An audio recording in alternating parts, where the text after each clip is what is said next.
오늘 10번째 시간이죠. 10번째 시간. 오늘은 이제 우리의 믿음, 10번째하고 11번째 두 가지를 이제 같이 살펴보도록 하겠습니다. 10번, 성경적 분리에 관한 믿음입니다. 같이 한번 읽어보시죠. 시작. 우리는 성경적인 분리가 매우 중요하다고 믿는다. 따라서 우리 각 사람은 자신을 온전히 구별하여 하나님께 드리라는 성경의 명령을 순종해야 한다.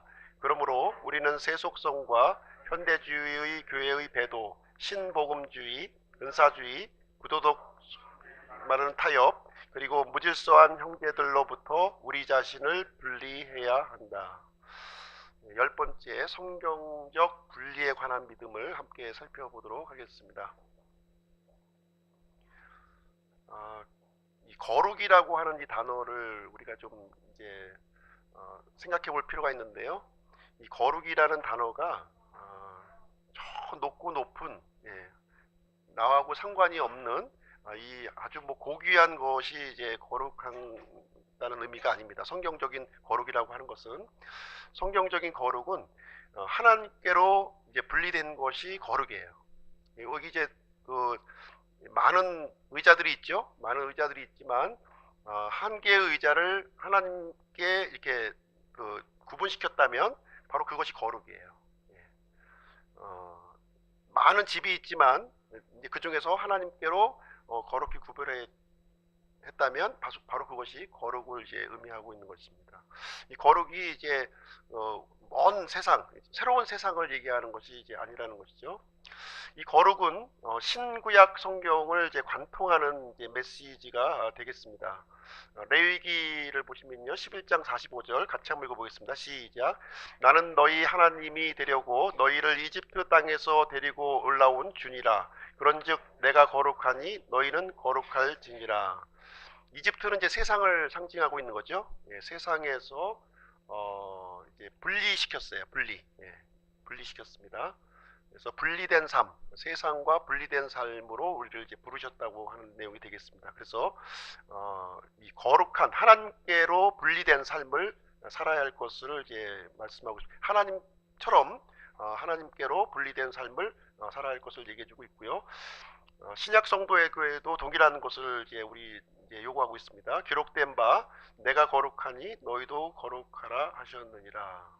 그래서 거룩은 우리 성경에서 이제 추구해야 될 아주 소중한 가치예요. 소중한 가치입니다. 사랑에 대해서도 한번 보겠습니다. 사랑. 레위기 19장 18절 같이 한번 읽어보겠습니다. 시작. 너희는 원수를 갚지 말고 내 백성의 자손들에게 불평하지 말며 내 이웃을 내 자신과 같이 사랑하라. 나는 주니라. 성경은 거룩에 대해서도 이제 가르치고 있고요. 또 성경은 사랑에 대해서도 가르치고 있습니다. 사랑도 역시 신구약 성경을 관통하는 메시지예요. 요한일서 4장 16절도 보시면 우리를 향해 하나님이 가지고 계신 사랑을 우리가 알았고 또 믿었나니 하나님은 사랑이시므로 사랑 안에 거하는 자는 하나님 안에 거하고 하나님도 그 안에 거하시느니라. 그러면 이제 고민이 생기죠. 어떤 고민이 생깁니까? 거룩과 사랑이 만약에 충돌한다면 어떻게 하겠습니까? 어디를 추구해야 되죠? 거룩을 추구해야 되나요? 사랑 추구하면 안 되나요? 거룩이에요? 오직 거룩이에요? 거룩을 추구해야겠다 하는 사람 손 들어보세요. 거룩. 사랑을 추구해야 되겠다. 사랑. 과연 이제 고민이 되죠. 이제 성경에서 거룩도 강조하고 있고 사랑도 강조하고 있어요. 어느 정도의 비중인지 우리는 알 수가 없는데 왠지 모르겠지만 거룩을 택할 것만 같은 그런 생각도 들고 또 거룩만 하자니 또 사랑도 또 마음에 걸리고 갈등이 이제 많이 이제 생기는 거죠. 과연 이거 어떻게 해야 되나? 그럼 하나님께서는 하나님께서 어떻게 우리를 어떻게 반을 쪼개가지고 반은 거룩으로 하고 반은 이제 이 사랑으로 해야 될 건가 하는 것을 이제 되는 것입니다. 하나님께서는 이제 십자가를 통해서 이것을 해결하셨어요. 완벽하게, 완전하게 해결해 주셨습니다. 바로 십자가예요. 십자가를 통해서 이 완전하신 하나님, 영원하신 하나님께서 이 완전한 거룩과 완전한 사랑을 완벽하게 성취한 곳이 어디냐면 바로 갈보리 십자가 위에서 성취를 해주셨습니다. 하나님께서는 완전하신 하나님께서 사랑과 거룩을 동시에 만족시켜 주셨는데요. 바로 십자가라는 거예요. 십자가, 갈보리 십자가입니다. 그래서 요한일서 4장 10절에 보시면 사랑은 여기 있으니 우리가 하나님을 사랑한 것이 아니요 오직 하나님이 우리를 사랑하사 우리 죄를 위하여 화목제로 그 아들을 보내셨음이라. 자, 우리가 이제 하나님께서 만약에 거룩한 하나님만이셨다면 지금 여기 앉아 있을 사람 한 사람도 없어요. 하나님의 거룩의 기준에 도달할 사람은 한 사람도 없기 때문에 다 지옥에 가셔야 되는 거예요. 다 지옥에 가야 돼요. 그럼 여기 앉아 있는 이유가 뭡니까? 하나님의 사랑 때문에 여기에 앉아 있는 거예요. 그러면 사랑과 거룩이 충돌하면 어떻게 되느냐? 이 하나님의 이 거룩을 우리가 알 필요가 있는 거죠. 하나님의 사랑을 우리가 이해할 필요가 있는 거예요. 하나님의 거룩한 측면만 우리가 한쪽만 받아들인다면 하나님의 사랑은 무시를 당하는 거죠. 또 하나님의 사랑만 받아들인다면 하나님의 거룩이 무시를 당하는 거예요. 그래서 하나님께서 요구하는 것은 사랑과 거룩 두 가지를 다 요구하고 있는 거예요. 그럼 어떻게 그러면 할 수 있느냐? 하나님께서 본을 보여주셨다는 거예요. 어떻게 보여주셨냐면 십자가를 통해서 우리에게 두 가지가 균형을 이룰 수 있는 방안을 우리에게 알려주셨다는 겁니다. 십자가를 통해서 우리는 하나님의 거룩하심과 하나님의 이 사랑을 동시에 우리도 만족시킬 수 있는 그 길이 열려졌다는 거예요. 그래서 이 거룩이라고 하는 것은 사랑을 기초로 한 거룩이어야 된다는 겁니다. 거룩 하나만 우리가 강조해서는 안 돼요. 사랑을 기초로 한 거룩이었습니다. 그렇기 때문에 우리가 이제 그 하나님의 사랑이 우리에게 전달되게 되었다고 하는 사실입니다. 목적이 거룩함을 나타내시는 목적이 정죄하고 심판하는 것이 아니라는 거예요. 사랑을 전달하기 위한 방편이라는 겁니다. 그게 중요한 거예요. 그 목적을 잃어버리면 안 됩니다. 거룩을 통해서 정죄, 심판 이것으로 끝 아니라는 겁니다. 하나님께서 거룩을 나타내실 때에는 이 사랑을 전달하기 위한 방편으로서 거룩을 주셨다고 하는 사실입니다. 그래서 십자가 사랑을 보게 되면요, 하나님께서는 자기 희생을 보여주셨고요, 또 거기에 공의의 심판을 집행하셨습니다. 우리 인류에게 이렇게 해야 될 그 심판을 자신의 아들에게 심판을 행해 주심으로 말미암아 그 사랑을 보여주셨다고 하는 사실이에요.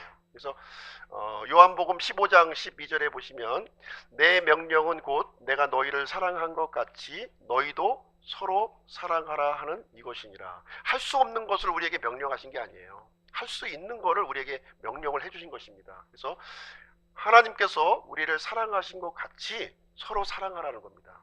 그 사랑은 이 거룩이 훼손되지 않는다는 거예요. 이 거룩 또한 이 사랑이 훼손되지 않아야 됨을 얘기를 해주고 있는 거예요. 그래서 이 십자가를 통해서 진정한 우리의 그 사랑과 거룩을 동시에 만족시킬 수 있어야 된다는 것입니다. 그래서 우리가 거룩을 우리가 이제 표방할 때에는 그 기초에 사랑이 있어야 되는 거예요. 사랑. 우리 이제 하나님한테 이제 거룩함을 집행할 때가 있겠죠. 부모님께서 그 거룩함을 집행할 때 너 맞아서 죽어라 이렇게 하고서 거룩함을 집행해서는 안 된다는 거예요. 어떤 목적으로 해야 되나요?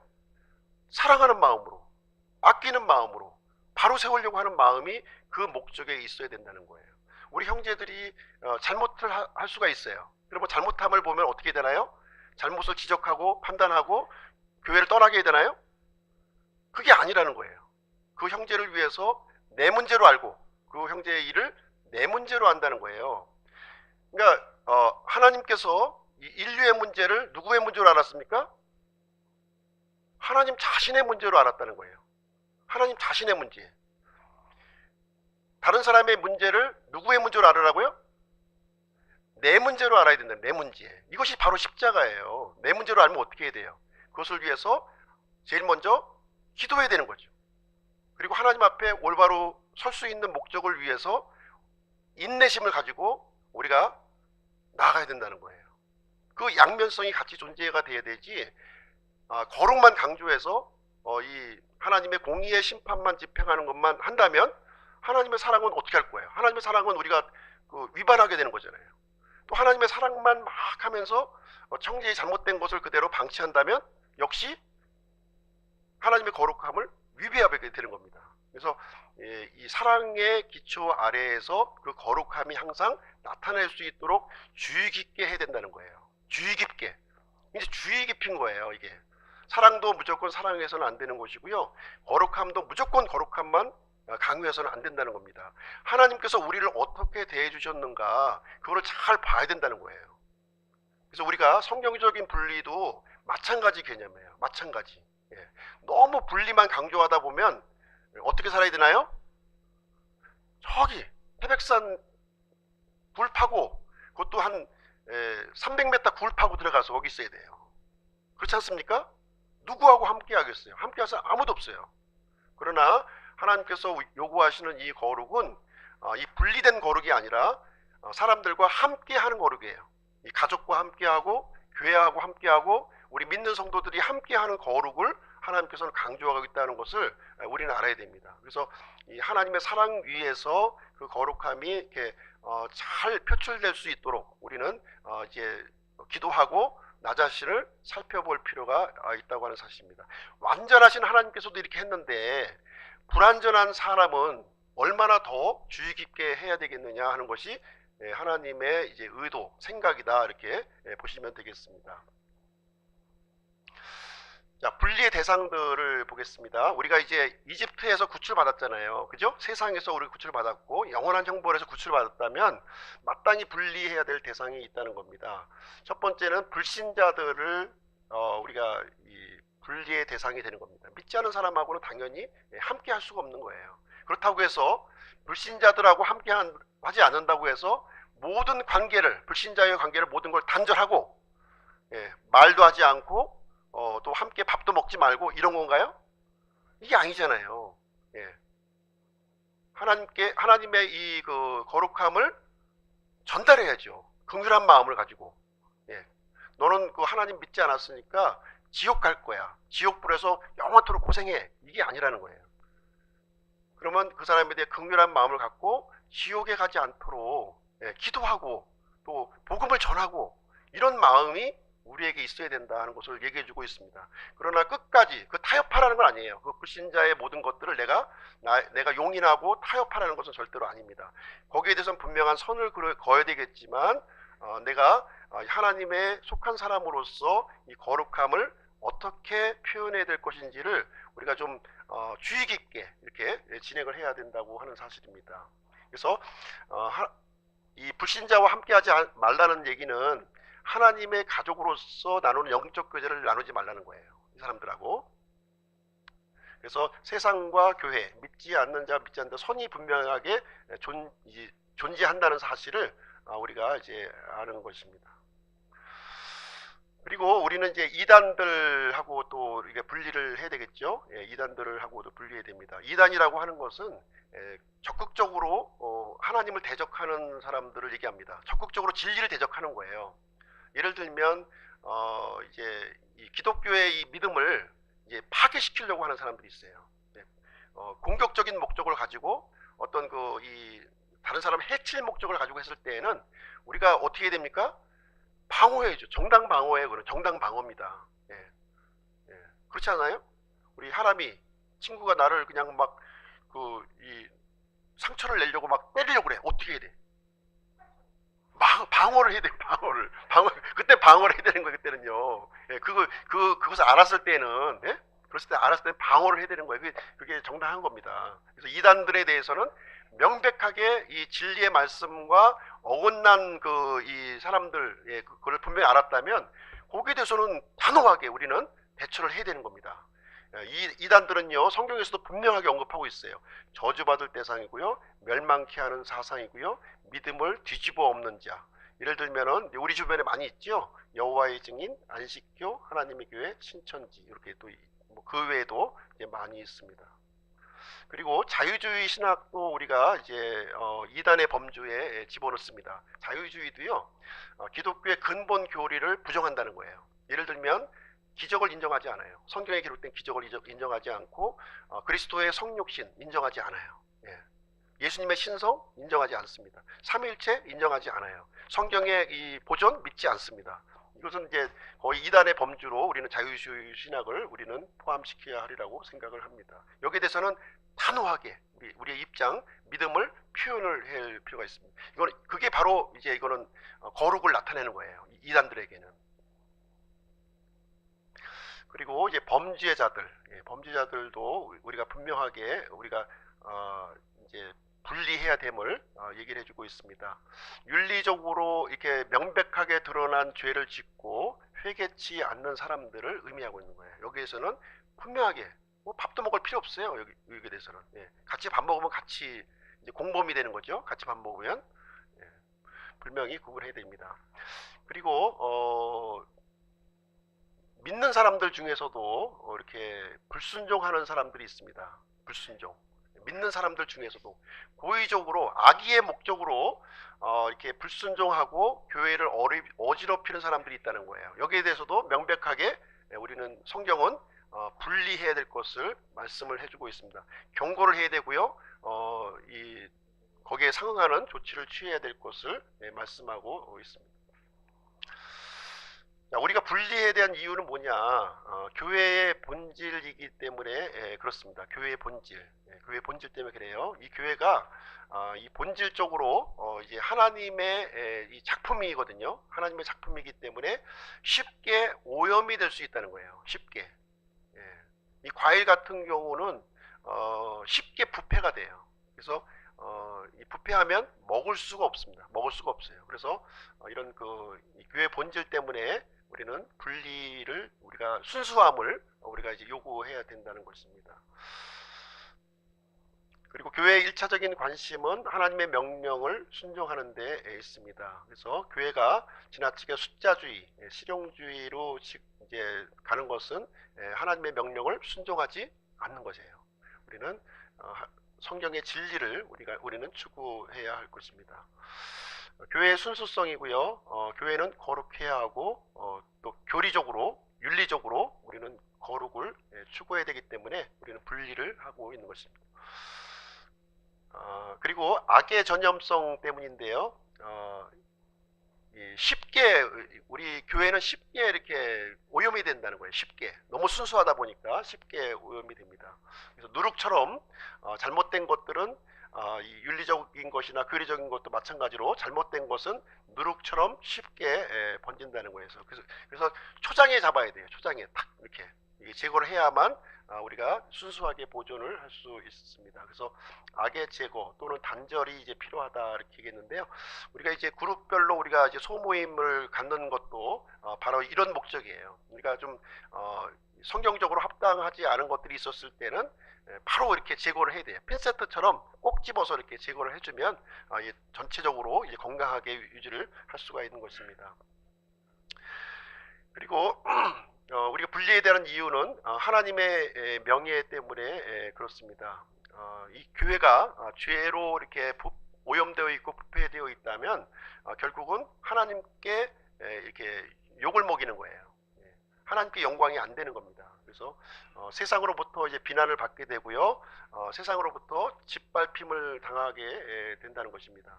하나님을 조롱하고 비난한다는 거예요.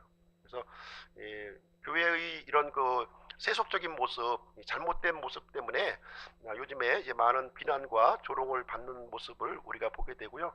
믿지 않는 사람이 잘못한 거에 대해서는 그러려니 해요. 그러려니 하지만 하나님의 교회가 잘못된 거에 대해서는 믿지 않는 사람이 참지 못한다는 거예요.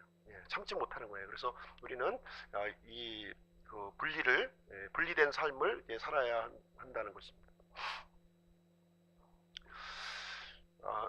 교회 안에서 이제 분리의 방법을 마태복음에서 우리에게 설명을 해주고 있는데요. 교회 안에서 우리 이제 믿는 사람들 간에 이제 문제가 이제 발생이 될 경우가 있습니다. 그래서 여기에 대한 처리 방법을 성경에서 우리에게 알려주고 있습니다. 마태복음 18장 15절부터 17절까지 이제 요 내용을 우리에게 설명해주고 있는데요. 권징의 절차를 이제 발표하는 거예요. 권징의 절차. 단계가 필요하다는 겁니다. 세 단계를 걸쳐서 진행하는 거예요. 왜냐하면 그 사람을 상대로 하는 거기 때문에 조심스럽게 해야 된다는 거예요. 지혜롭게 우리가 해야 되는 것입니다. 그래서 첫 번째로는 당사자에게 허물을 알려주는 겁니다. 형제님, 이게 좀 덕이 안 됩니다. 교회 전체에 이것은 조금 이제 우리가 좀 조심할 필요가 있겠습니다 하고 이제 개별적으로 이제 알려주는 거죠. 이 절차가 필요하다는 것이고요. 그런데 이제 이거를 이제 받아들이지 않게 되면 또 어떻게 하느냐, 그 다음 단계로 또 넘어가는 거예요. 그러면 한 사람이 가서 얘기하는 것이 아니라 두세 사람이 함께 가서 이제 그 내용을 이제 전달을 해주는 겁니다. 전달을 해서 이것을 확증을 이제 해주는 거죠. 이렇게 잘못된 부분에 대해서 이렇게 좀 이제 권면을 이제 우리가 하는 겁니다.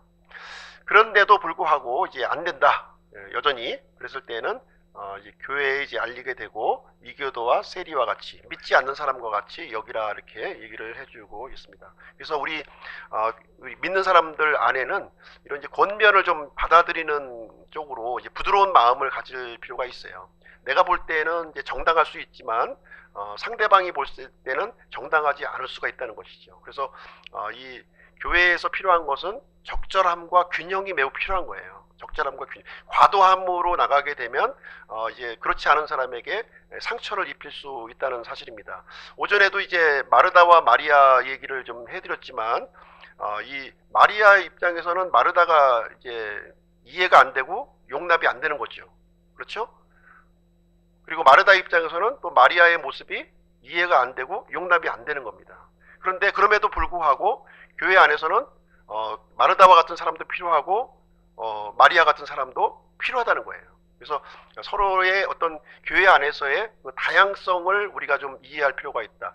진리와 비진리는 우리가 엄격하게 구분해야 되겠지만 이 다양성은 우리가 이렇게 좀 열린 마음으로 수용하는 자세가 필요하다는 거예요. 예. 굉장히 힘들죠, 이게. 굉장히 힘들어요. 마리아가 마르다 같이 된다고 하는 거는 너무 힘든 거예요. 마리아가 마르다 같이 하는 것도 너무 힘든 거예요. 그래서 그렇다면 마리아를 위한 교회, 마르다를 위한 교회를 만들어야 될까요? 그렇지는 않다는 것이죠. 그래서 하나님께서는 이 두 사람이 다 필요하다는 거예요. 다 필요하다는 거예요. 그래서 서로의 그 잘못된 나하고 다른 점을 바라기보다는 나에게 없는 부족한 부분을 이렇게 저 사람을 통해서 볼 수 있는 그런 안목이 필요하다는 겁니다. 예수님께서 정리를 해주셨죠. 마르다와 마리아를 통해서 일단은 진리 위에서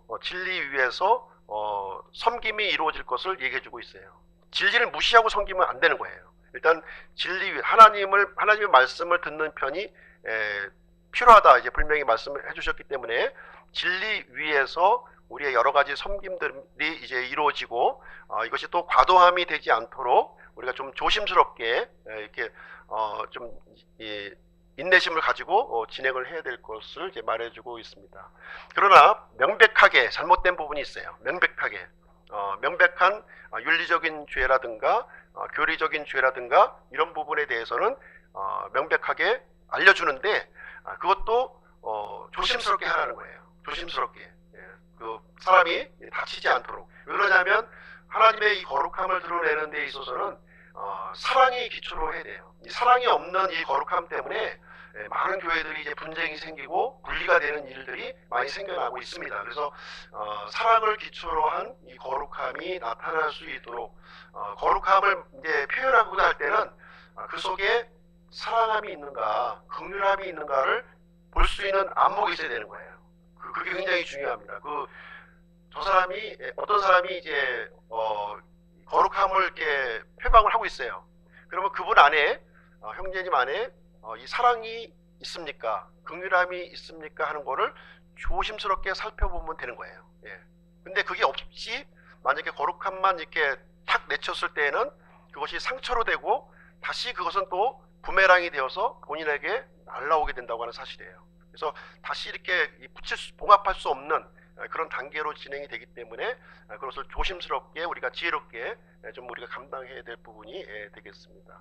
그래서 바로잡음을 목적, 우리가 이제 그 교회 안에서 권징도 우리가 이제 안 하면 좋은데 혹시나 하게 되더라도 바로잡음을 목적으로 해야 된다는 것을 우리가 좀 그 부분을 좀 이렇게 놓치면 안 될 것 같아요. 그 부분을 굉장히 중요한 부분이잖아요. 그래서 내 영혼이 하나님 앞에서 중요한 것처럼 다른 사람의 영혼도 하나님 앞에서 너무 중요하다. 이렇게 우리가 좀 이제 좀 그 부드러운 마음으로, 우리가 믿지 않는 사람보다는 더 부드러워야 돼요. 마음이요. 예, 믿지 않는 사람보다도 마음이 더 딱딱하면 곤란하다는 겁니다. 그래서 우리 특히 이제 독립침례교회에서는 그런 경우를 많이 봐요. 진리를 많이 외치지만 그 진리 안에서 사랑을 과연 기초로 해서 진리를 외치고 있느냐 하는 부분에 대해서는 이제 여러 가지 좀 의문점을 이제 많이 이제 갖게 되는 모습을 보게 됩니다. 그래서 그분의 말과 그분의 삶이 이렇게 좀 안 맞는 거예요. 균형이 없는 거예요. 예. 그 모습이 이제 우리가 열매를 통해서 우리가 발견할 수 있다 보니까 이런 부분은 우리가 좀 굉장히 주의 깊게 이렇게 좀 해야 될 것을 우리에게 말씀해 주고 있습니다. 그래서 절대로 악을 용인하고 잘못된 것을 받아들이라는 말이 아니에요. 그러나 그것을 진행하는 동기와 이런 이 마음이 하나님의 마음을 가지고 긍휼한 마음, 또 바로잡고자 하는 마음으로 조심스럽게 접근해야 된다 하는 것을 이제 말씀을 드리는 것입니다. 그러나 명백한 이단, 명백하게 나를 이렇게 해치려고 하는 어떤 이 싸움을 걸어놓은 부분에 대해서는 명백하게 대처를 해야 되겠죠. 그렇지 않은 부분은 조금 이제 융통성 있게 우리가 좀 해야 될 필요가 있는 것입니다. 자, 고린도 교회에는 이제 이런 사람들이 있었던 거예요. 이런 사람들이 형제라 불리는 어떤 사람들이 있었다는 것입니다. 그러면서 이 사람들이 굉장히 이제 어떤 일을 행했냐면 음행도 하고요, 탐욕을 부리고요, 우상 숭배도 하고요, 욕설도 하고요, 또 술 취해서 또 예배를 또 드렸나 봐요. 술 취해서 이런 사람들 이제 또 강탈하는, 남의 물건을 이제 강제로 빼앗는 거죠. 이런 사람들이 고린도 교회에 있었다는 거예요. 이런 사람들에 대해서는 사귀지도 말고 함께 먹지도 말라 이렇게 얘기를 했고요. 그 사악한 자를 너희 가운데서 교회 안에서 내쫓으라 이렇게 얘기를 해주죠. 명백한 이런 윤리적인 범죄, 교리적인 범죄에 대해서는 단호하게 이제 진행하는데 마태복음에 있는 대로 이게 3단계에 걸쳐서 이렇게 진행을 해 나가게 되는 것입니다. 그래서 비록 믿는 사람일지라도 이렇게 교리적으로 어떤 윤리적으로 잘못된 부분에 대해서는 명백하게 이제 분리를 성경은 요구하고 있습니다. 데살로니가후서 3장 14절에서도 서신으로 전하는 우리의 말에 순종하지 아니하는 자들, 그런 자들은 성경을 믿지 않는 사람들이죠. 그런 사람들은 주목하여 사귀지 말고 부끄러움을 당하게 하라는 것입니다. 성경의 기본 교리를 부정하는 사람들 우리는 용납해서는 안 된다는 것이고요.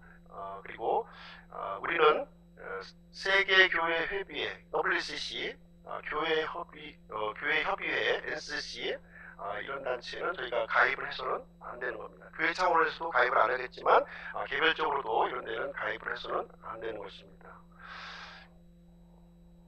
그리고 에베소서 5장 11절 열매 없는 어둠의 일에 참여하지 말고 도리어 그것들을 책망하라 이렇게 말해주고 있습니다. 고린도후서 6장 17절 주가 말하노라 그러므로 너희는 그들 가운데서 나와 분리하고 부정한 것을 만지지 말라 이렇게 성경적인 분리를 우리에게 요구해주고 있습니다. 우리가 이제 개인적인 교제를 이제 굉장히 조심해야 되는 것이죠. 교회 차원에서의 교제도 우리가 주의해야 되겠지만 개인적인 교제도 조심을 해야 됩니다. 그 교제를 이제 조심해야 될 대상이 가족이거나 친구이거나 이웃일 수도 있다는 것입니다.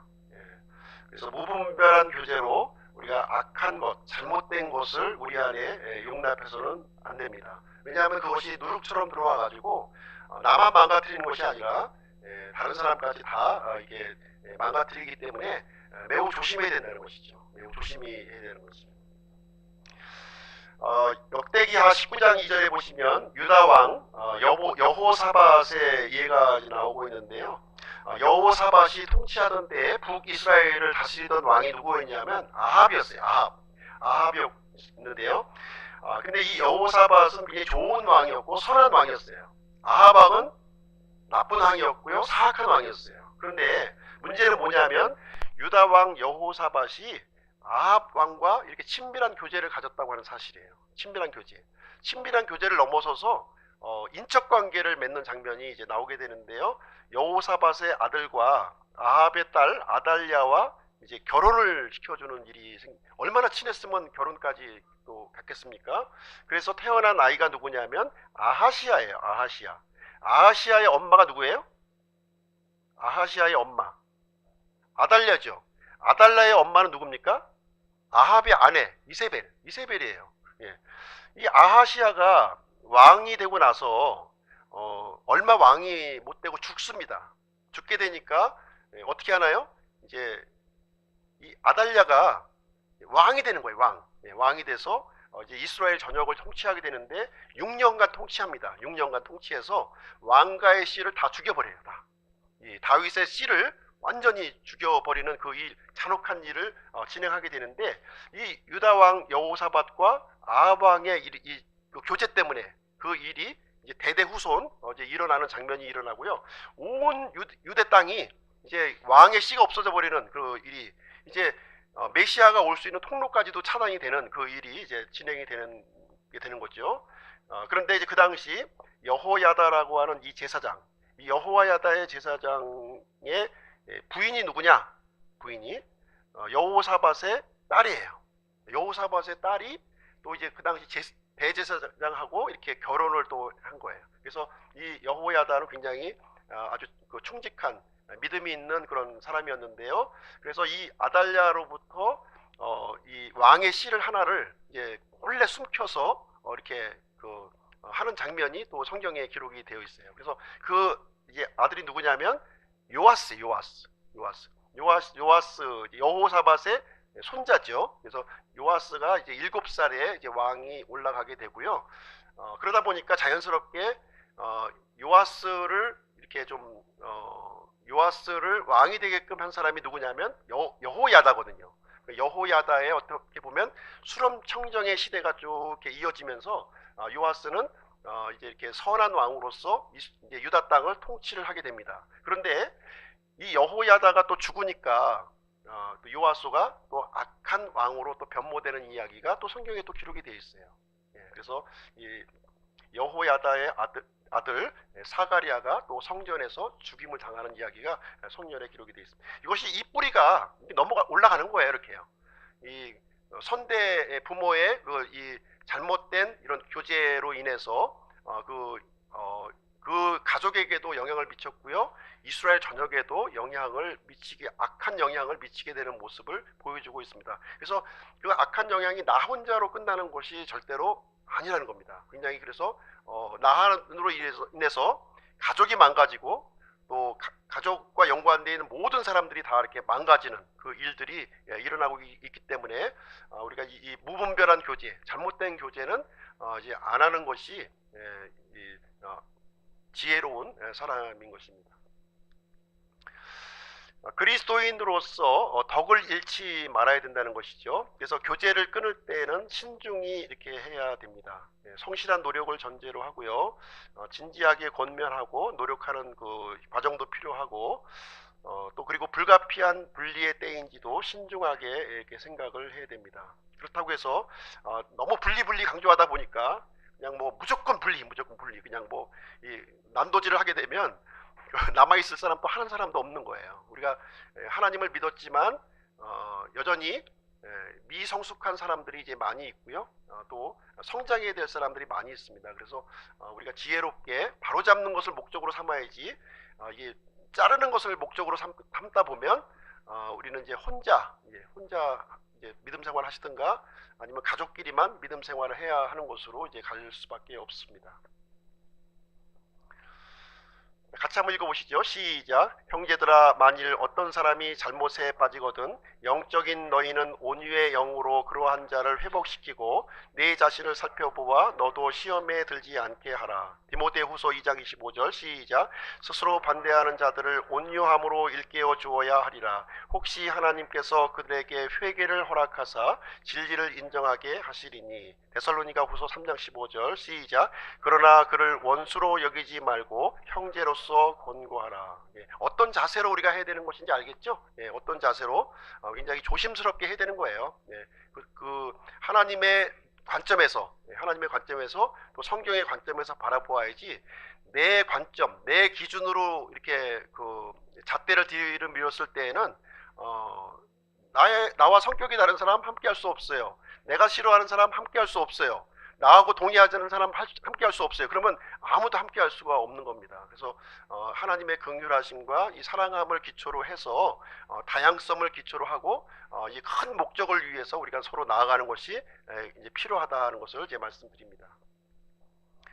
그리고 우리는 세속주의, 물질주의를 우리가 또 경계해야 돼요. 우리 교회 안에 세속주의, 물질주의가 좀 많이 또 들어올 수가 있는데요. 하나님이 존재하지 않는 것처럼 인생을 살아가는 것을 말하고 있는 것입니다. 그래서 이스라엘 백성들은 이제 땅의 약속을 주셨고요. 교회는 하늘의 약속을 주셨습니다. 그래서 우리는 이제 땅의 복을 추구하는 사람이 아니거든요. 땅의 복, 기복주의 신앙이 아니라 하늘의 복, 영적인 복을 추구하는 사람이기 때문에 우리 믿음의 초점을 어디에 맞춰야 된다? 하늘에 맞춰야 된다는 거예요. 이 땅에 맞춰서는 안 된다는 거예요. 하늘에 맞춰서 우리가 나아가야 할 것입니다. 그래서 에베소서 1장 3절에도 하나님 곧 우리 주 예수 그리스도의 아버지를 찬송하리로다. 그분께서 그리스도 안에서 하늘의 처소들에 있는 모든 영적인 복으로 우리에게 복을 주셨으니 이렇게 얘기하고 있습니다.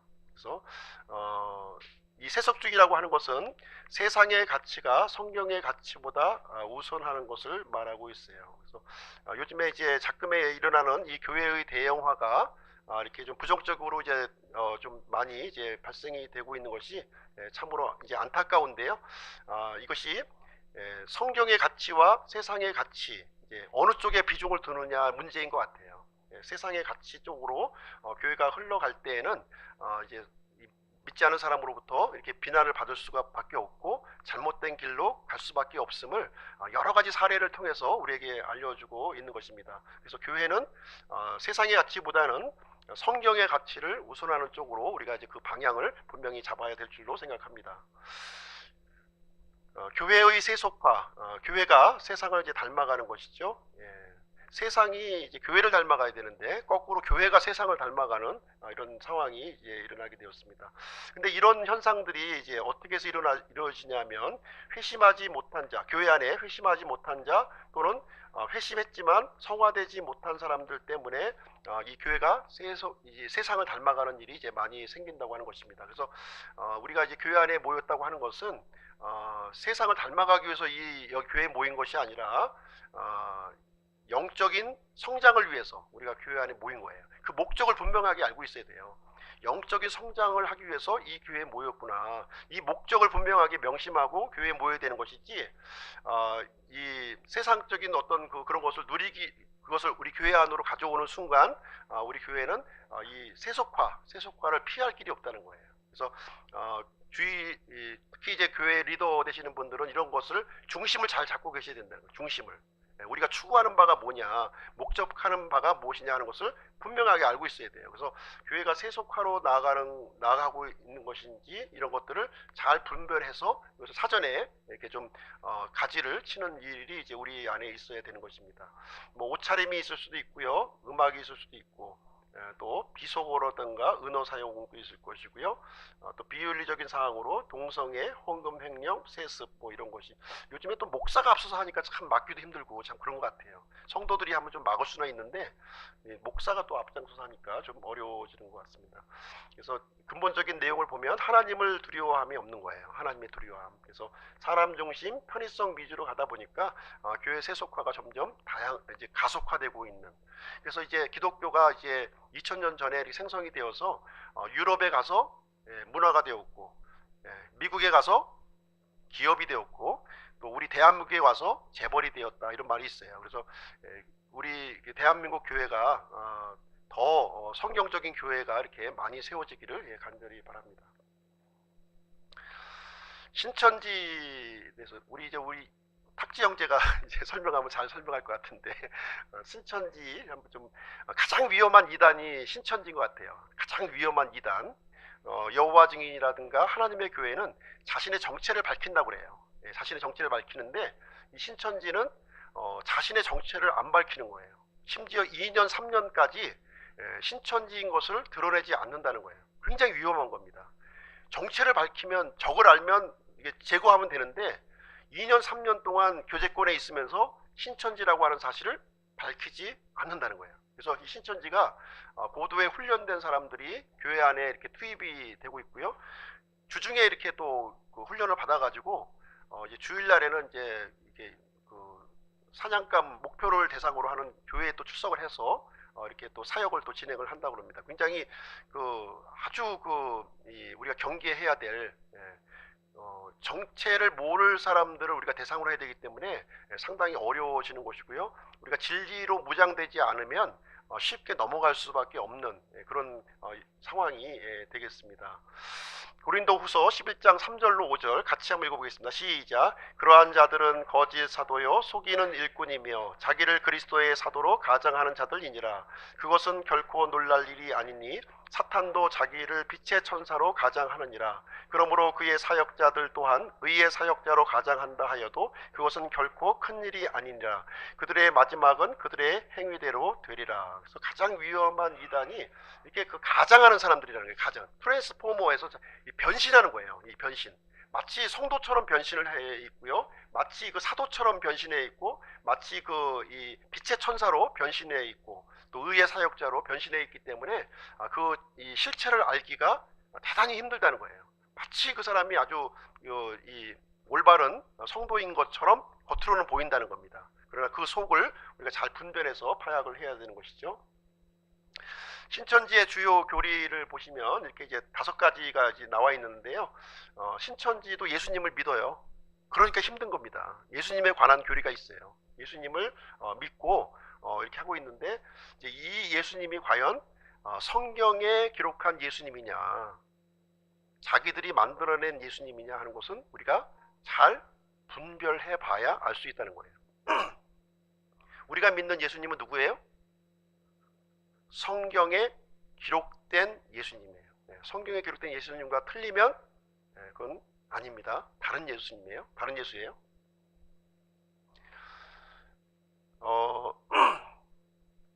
네 번째 단계로 하나님의 영을 가진 보혜사, 이기는 자, 계시록에 이기는 자 나오죠. 이기는 자가 이만이라는 거예요. 근데 얘기 들어보니까 이제 얼마 안 되면 뭐 이 세상을 좀 떠날 것 같다, 이런 얘기도 좀 들리더라고요.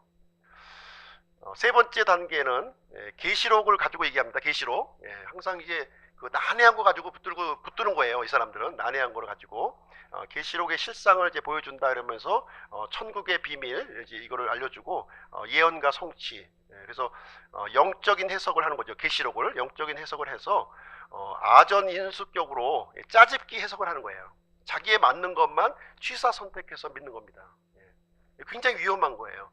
성경을 문자 그대로 통합적으로 우리가 전체적으로 이해를 해야 되는데, 자기에게 필요한 것만 이게 받아들인다는 것입니다. 이것은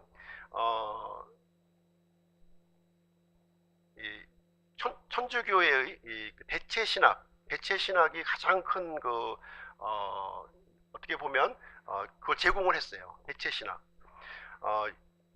성경에는 분명하게 교회를 위한 프로그램이 틀리고요, 이스라엘을 위한 프로그램이 틀려요. 틀립니다. 그런데 천주교는 교회가 이스라엘을 대체했다 이렇게 믿고 있는 거예요. 아전인수격으로 이제 해석을 하고 있는 거죠. 이스라엘과 교회는 전혀 다른 개념인데 이 교회가 이스라엘을 대체했다고 이렇게 믿고 있고요. 천주교는 그것을 그대로 따라서 하는 거예요. 따라서. 교회가 이스라엘을 대체한 것처럼 역시 신천지가 이스라엘을 대체했다 이렇게 생각을 하고 있는 거예요. 그러다 보니까 뭐 거기 유다 지파도 나오고 또 뭐 그 에브라임 지파도 나오고 다 유대인들인데 어떻게 한국 사람이 유대인이 될 수 있는지, 이 대체 신학의 이 뿌리를 통해서 그것을 그대로 이제 차용을 해서 지금 적용하고 있는 내용인데요. 계시록에 그대로 자기들에게 맞는 것만, 또 그리고 이 성경을 문자적으로 보면 안 된다는 겁니다. 성경은 예언이기 때문에 이것은 항상 영적으로 해석을 해야 된다, 이렇게 얘기하면서 자신의 어떤 이 신학적인 이론을 이렇게 짜집기를 하고 있는데요. 우리가 좀 이제 신천지를 이렇게 저도 이제 유심 있게 영상 같은 거 보니까 그냥 우리 시각으로 보면 안 될 것 같아요. 우리 시각으로 보면 대적이 안 돼요. 그 신천지 시각으로 봐야 돼요. 우리 하나미를 이해하려면은 하나미의 시각으로 이렇게 내려가야 되는 것처럼 어른의 시각으로 보면은 이게 혼동이 많이 되는 것을 이제 보여주. 신천지 시각으로 보면은 굉장히 그 허접한 것들이 많이 이제 나와요. 예를 들면은 빌립보서인데요. 빌립보서가 빌립이 쓴 서신서라는 거예요. 어떻게 보면 이제 그런 것 같잖아요. 디모데서, 빌립보서, 요나서, 또 뭐가 있죠? 말라기서 대언자가 기록한 게 말라기서잖아요. 그리고 요엘 선지서가 기록한 게 요엘서고. 그러니까 빌립보서도 빌립이 쓴 서신서다. 근데 보는 또 뭐냐? 보는 빌립이 쓴 서신서를 보라고 쓴 편지다. 뭐 이런 식으로 해석하는 거예요. 말도 안 되는 건데 이제 이거를 이제 어찌 보면은 맞는 것 같아요. 빌립이 썼나? 아니 빌립이 사람 이름인가? 막 헷갈리는 거예요. 성경을 모르는 사람들은 굉장히 헷갈립니다. 빌립이 사람 이름이야? 그런 것 같기도 하고 아닌 것 같아. 아니 어떻게 빌립보는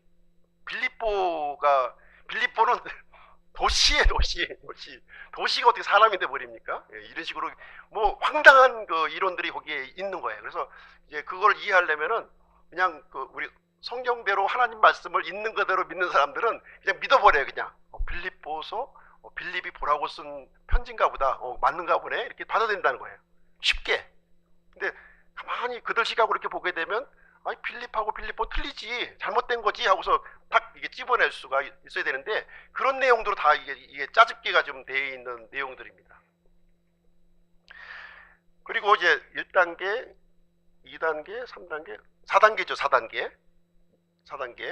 그 시대별로 이 배도자와 멸망자와 구원자가 있다는 거예요. 시대별로. 성경 시대를 쭉 창세기부터 요한계시록까지 이렇게 쭉 분석을 해보니까 시대별로 배도자가 있었고 멸망자가 있었고 구원자가 있다, 이렇게 하면서 성경 전체를 지금 이제 파노라마식으로 해석을 해주는 겁니다. 7명의 목자가 있는데요. 아담이 있었고요, 노아가 있었고, 아브라함도 있었고, 모세도 있었고, 여호수아도 있었고, 침례 요한도 있고, 현 시대에 구원자가 또 있다는 겁니다. 현 시대 구원자. 그러니까 과거에도 구원자가 계속 있어 왔으니까 지금 현 시대에도 구원자가 있다는 거예요. 그 구원자. 예수님이 오시기 전까지 구원자가 있어야 된다, 이렇게 주장하는 거예요. 그 구원자가 누구예요? 이만희가 되는 거예요. 이만희. 참 이게 별거 아닌데 여기에 다 넘어가는 거예요. 여기에 다 넘어가는 모습을 우리가 보게 되는데, 이단들은요 예수님이 돼요. 이단의 특징은 예수님이 되는 겁니다. 그리고 그 전 단계가 있어요. 그 전 단계는 하나님의 말씀을 전하는 사람들이 예수님 노릇을 해요. 이게 처음부터 예수님이 되는 게 아니고 이제 예수님 노릇을 해요. 내가 처음에 이제 이 교회를 개척하고 이제 처음 하신 분들은 너무 겸손하고 참 하나님의 말씀을 사랑하는 마음이 이렇게 있어요. 근데 숫자가 늘어나고 이제 성도 수가 뭐 300명, 500명, 1000명 이렇게 되면은 그 목사가 어떻게 바뀌어지냐면 예수님 노릇을 하는 거예요. 예수님 노릇. 악수하는 자세부터 틀려져요. 그 다음부터는 처음에는, 그 다음에 가면 왔어? 이렇게 되는 거예요. 벌써 거만해지고요. 사람이 예수님 노릇을 해버려요. 하나님의 말씀을 전할 때는 처음에 두려움을 가지고 전합니다. 그 다음에는 자신이 하나님이 된 것처럼 말씀을 전하는 거예요. 내 말 안 들으면 다 지옥 갈 사람으로 판단을 해버리고 정죄해버리는 일이 생긴다는 겁니다. 그래서 하나님의 말씀을 이렇게 믿는 사람들이 이게 처음부터 이게 바뀌어지는 게 아니에요. 점차적으로 특히 이제 이 하나님의 말씀을 지식으로만 받아들이는 사람들이 그런 현상들이 많이 생기고 있습니다. 지식은 자신을 우쭐대게 한다고 그랬기 때문에 처음에는 하나님의 말씀을 이렇게 두려운 마음으로 이렇게 정하는데 나중에 보니까 그 하나님이 안 보이는 거예요. 예? 내가 나타나는 내가 나타나가지고 내가 하나님 노릇을 하는 거예요. 이단은 어떻게 되느냐? 하나님 노릇하다가 내가 예수님이야, 내가 하나님이야 이렇게 되는 겁니다. 처음부터 예수님 하나님 되는 거 절대로 아니에요.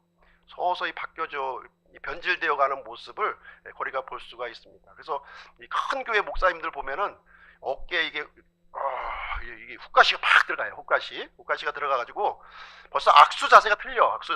악수하는 자세. 예전에는 그러지 않았는데 이제 그냥 막 거만한 악수 자세.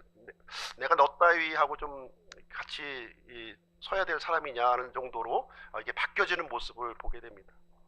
예수님 노릇을 하게 되면 안 돼요.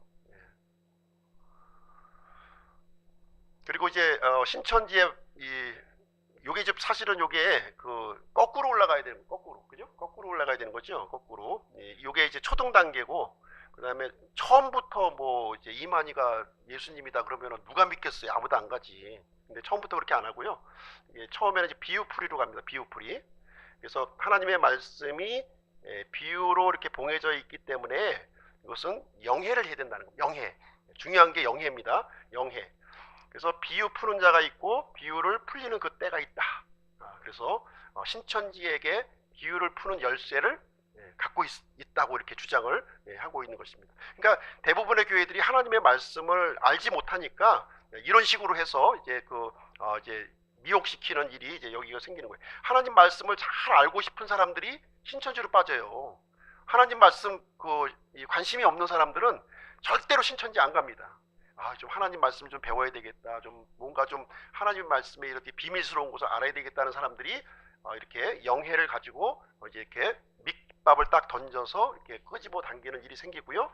그 다음에 이제 시대별로 배도자, 멸망자, 구원자가 있다는 것을 또 알려주고 이제 이만희는 이제 베일에 감춰 놓는 거죠. 누군가 이제 이 시대에 구원자가 있음을 또 설명해 주면서 그 다음에 계시록을 가지고 가가지고서 이제 어떤 앞으로 일어날 이제 예언과 성취에 대한 부분을 쫙 설명을 해주고 그 다음에 이제 하나님의 영을 가진 보혜사가 바로 이만희다 이렇게 얘기해 주면서 예수님 밑에 있다 이렇게 얘기하면서 결국은 나중에는 이 예수님이 바로 이만희야 이렇게 가는 것이 신천지 교리가 되는 것입니다.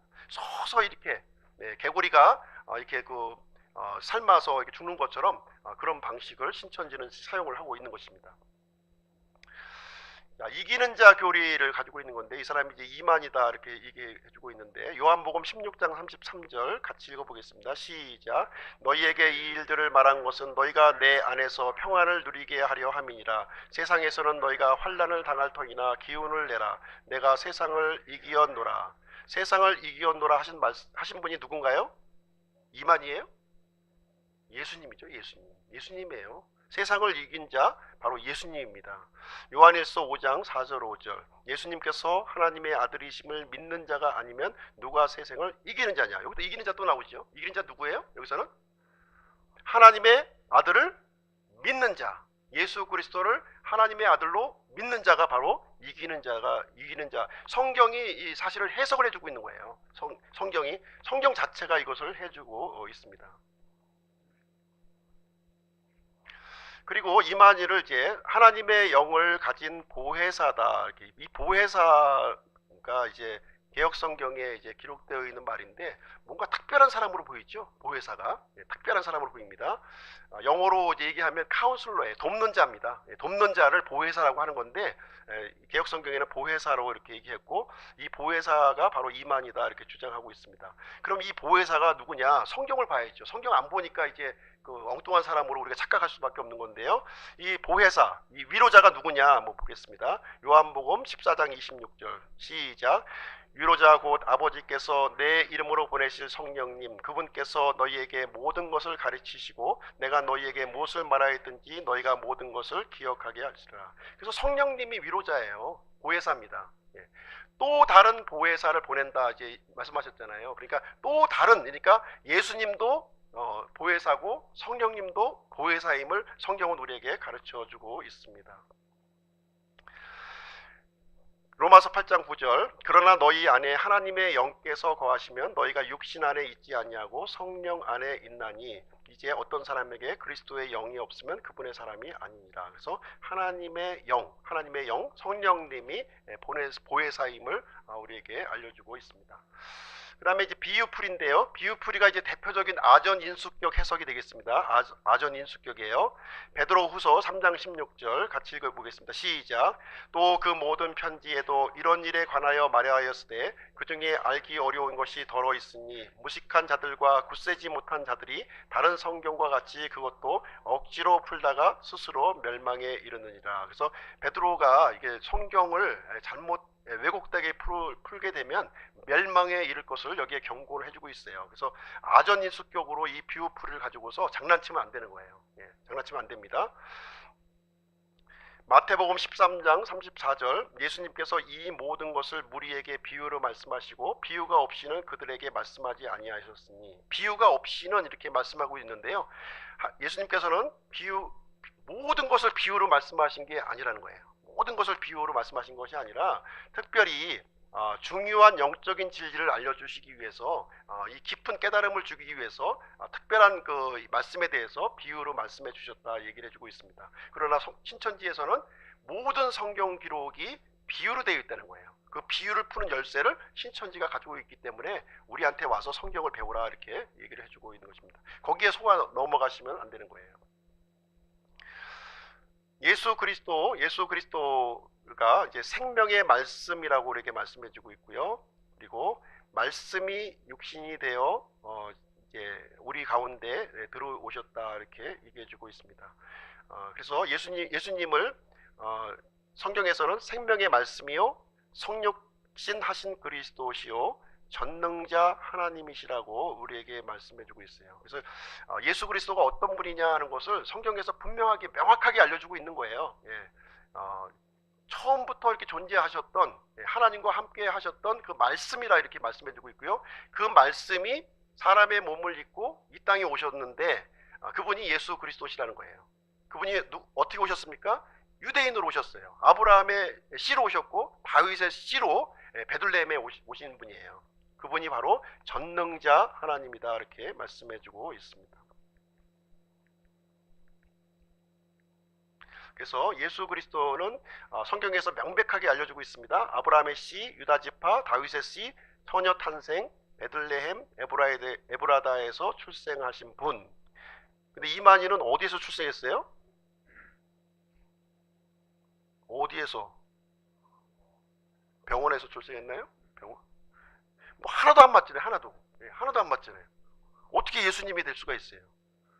심지어는 그 아라비아에 있는 시내산이 과천에 있는 청계산이다 이렇게 주장을 하고 있는데 말도 안 되는 주장을 하고 있는 거죠.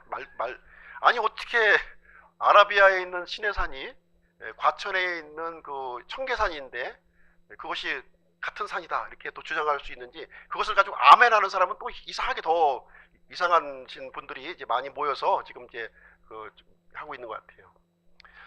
하나님께서는 이렇게 성경을 잘못되게 왜곡되게 푸는 그 사람들에 대해서는 분명하게 그 결말을 우리에게 말씀해 주고 있습니다. 마태복음 25장 41절, 그때에 그 왼편에 있는 자들에게도 이르되 저주를 받은 자들아 너희는 내게서 떠나 마귀와 그의 천사들을 위하여 예비된 영존하는 불에 들어가라. 여기에 가게 될 것을 우리에게 말씀해 주고 있습니다.